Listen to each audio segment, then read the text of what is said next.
Olá, está no ar o nosso boletim de notícias. Fique agora muito bem informado sobre os principais impactos da pandemia em todo o Brasil. Começamos falando de vacinação em todo o país. O governo de São Paulo antecipou em 30 dias o calendário de vacinação contra a Covid e prometeu imunizar toda a população adulta do estado até o final de setembro. O anúncio foi feito ontem pelo governador João Dória. E no Espírito Santo começou ontem a vacinação em massa de pessoas com idades entre 18 e 49 anos de idade na cidade de Viana, que fica na região metropolitana de Vitória.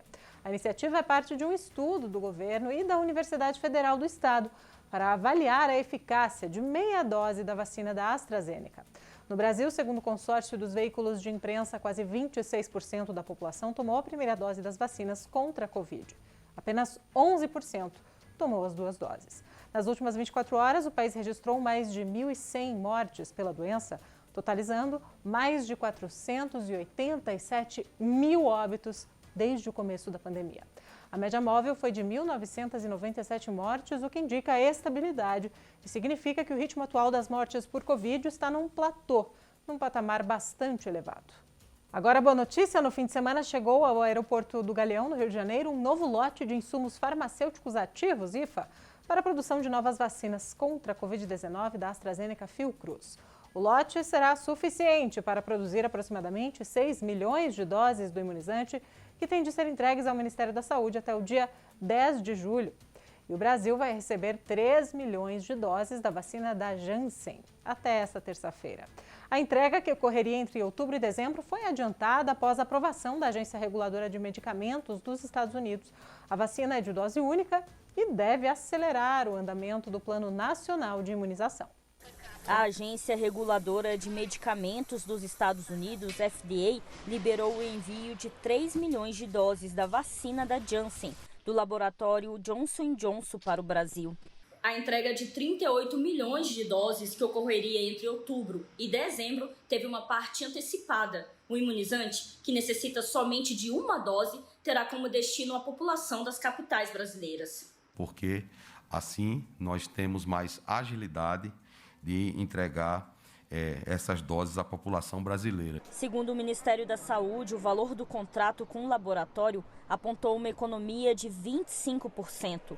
O pagamento só será efetuado após a chegada dos imunizantes. Há uma redução de todas as doses do contrato, não apenas dessa, né? Há uma cláusula contratual onde a Janssen diz que nesse primeiro contrato não oferirá lucros com relação à operação e que aquele valor que estava previsto inicialmente do contrato era uma estimativa. À medida que eles evoluíram no processo produtivo, viram que o custo final da vacina permitiu a redução de 25% do valor do contrato. E isso ocasiona uma economia de cerca de 480 milhões. Outro ponto é que o pagamento ele só ocorrerá em relação às doses que forem efetivamente aplicadas. E hoje passa a valer o novo distanciamento entre carteiras escolares definido pela Prefeitura do Rio de Janeiro. De 1,5 metro, os alunos da rede municipal passarão a sentar com 1 metro de distância uns dos outros. A decisão, segundo a Secretaria Municipal de Educação, foi tomada com base em estudos, mas autoridades de saúde alertaram para o risco de aumentar as aglomerações nas unidades escolares. Em entrevista ao Jornal Extra, o epidemiologista Marcelo Gomes, da Fiocruz, disse que a Prefeitura do Rio deve agora, mais do que nunca, intensificar as medidas de prevenção ao contágio e não o contrário. O especialista alerta para a necessidade do uso de máscaras nas escolas, ventilação adequada das salas de aula e o distanciamento seguro entre os estudantes. E na última sexta-feira, cidades do sul de Minas se uniram para adotarem medidas conjuntas mais restritivas para conter o avanço do coronavírus. A região vive o pior momento da pandemia e a rede hospitalar de Poços de Caldas, que atende a vários municípios da região, está lotada. Os prefeitos se reuniram para o anúncio das mudanças após vários encontros ao longo da semana. A decisão conjunta tem como objetivo manter os municípios alinhados. Os hospitais de Poços de Caldas, que atendem pacientes de toda a região, estão sobrecarregados, com leitos de UTI lotados.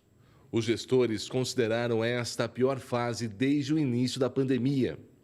Não adianta medidas isoladas, né? Um faz e o outro não faz, não resolve. Então nós resolvemos sentarmos e tomarmos uma decisão em conjunto. O momento é um momento extremamente delicado. Realmente, a população, muitas pessoas não estão colaborando conosco. Vamos supor, a semana passada, por exemplo, Andradas fechou o final de semana e todo mundo foi para Caldas, Pocinhos do Rio Verde.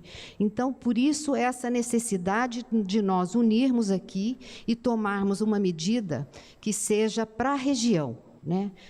Procurando evitar que a população ela se dirija para outro município e possa, aí, quem sabe, levar esse vírus que tanto tem transtornado a nossa vida. Apesar de todos os esforços que todos estamos fazendo, nós estamos vendo que se essas medidas não se atualizarem a cada dia, nós ficamos limitados no atendimento da população.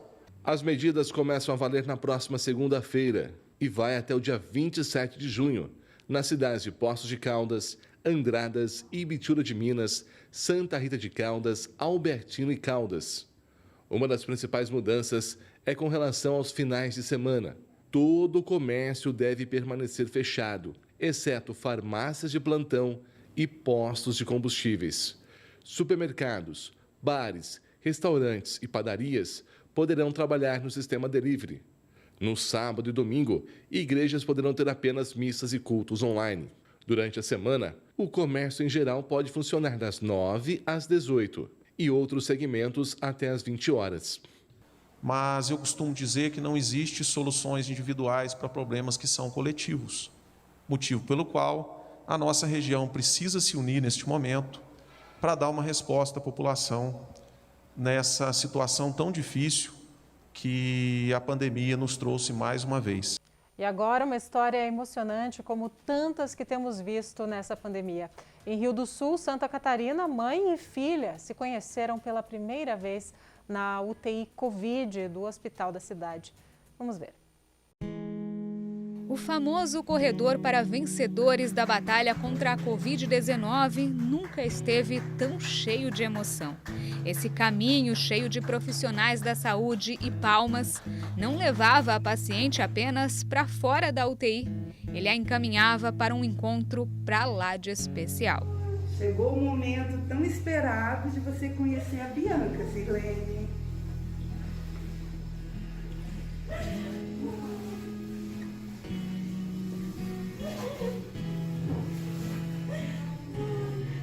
Um choro de alívio e alegria para uma história que podia ter tido um final bem diferente. É que a Sirlene Aparecida Coll Ribeiro Branco passou por um momento muito complicado. Aos 35 anos, com apenas 27 semanas de gestação, contraiu a Covid-19 e, devido a complicações da doença, teve que ser entubada na UTI Covid do Hospital Regional. A Sirlene foi uma paciente nossa que internou já gestante, né? Internou na nossa UTI Covid. E aí, desde o começo, foi um desafio bem grande para toda a equipe, né? Porque sempre quando tem um bebezinho junto, já é um desafio bem maior. Enquanto ela estava entubada, devido a novas complicações da doença, o parto teve que ser feito. A Bianca nasceu com 1 quilo, pesando com idade gestacional de 29 semanas. E esse parto prematuro, ele ocorreu devido ao agravamento do quadro de Covid que a sua mãe tratava no UTI do Hospital Regional. Um parto prematuro, um bebê pequeno e frágil, uma mãe lutando pela vida na UTI. O trabalho dos profissionais de saúde envolvidos nesse caso tornou feliz o final dessa história. Bianca, a bebê, foi levada para a UTI neonatal e, enquanto ela crescia lá, Sirlene vencia a batalha contra o vírus. 41 dias depois de ser internada, ela ganhou alta, curada da doença. E assim, um mês depois de dar à luz sua 5ª filha, a moradora de Agrolândia a encontrou pela primeira vez, proporcionando esse momento de vitória que emocionou a todos.